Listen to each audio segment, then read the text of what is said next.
Ni kigezo gani ambacho kitakufanya wewe mama uweze kukamua maziwa ukae nyumbani au inawezekana ukae hospitalini? Ni vitu ambavyo mama anapaswa kuvifahamu, lakini jamii pia inapaswa kuvifahamu kumfanya mama kuwa salama kipindi chote, lakini mtoto atakayezaliwa kuwa salama kipindi chote kwa kuwa na uhakika wa maziwa ambayo anapata. Mtoto anakuwa na shiba na bila kupigana na changamoto au kuepukana na changamoto ambazo mtoto anaweza akapata kwa kukosa maziwa siku chache baada ya kujifungua au mama kuwa na maziwa machache baada ya kujifungua.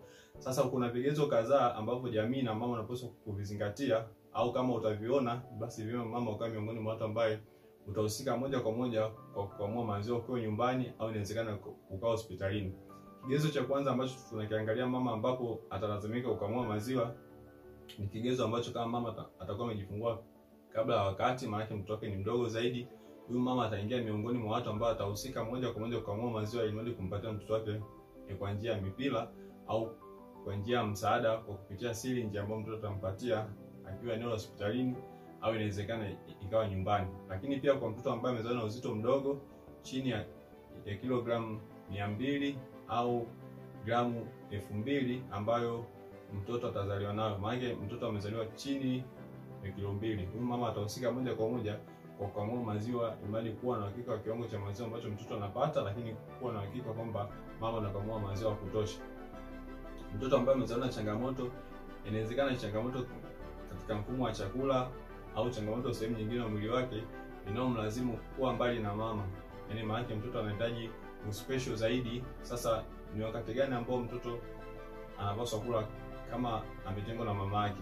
Huu ni wakati ambao mama atapaswa kukamua maziwa kule alipo, atakuja atampatia mtoto wake maziwa, au mama atakamua maziwa, ataelekezwa namna ambavyo mtoto anaweza kupatiwa maziwa pale alipo kulingana na situation ambayo anayo au hali ambayo anayo kwa wakati huo.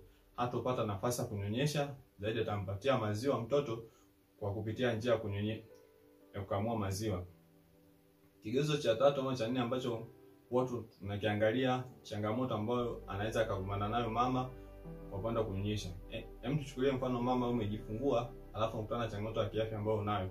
Maana yake mama umeshindwa kunyonyesha au umeshindwa kunyonyesha kwa wakati kutokana na hali ya kiafya ambayo unayo, aidha mama uko mahututi au mama hujiwezi kabisa. Kwa maana mama tutalazimika kukamua maziwa ili tumpatie mtoto aweze kushiba au aweze kunyonya. Lakini kama mama atakuwa na ubizi wa changamoto za kazi baada ya kujifungua au muda mchache baada ya kujifungua, inawezekana ikawa imepita miezi 3 ukalazimika kurudi kazini. Sasa kuna wakati ambapo mtoto anapaswa kunyonya baada ya masaa 2 au baada ya masaa 3.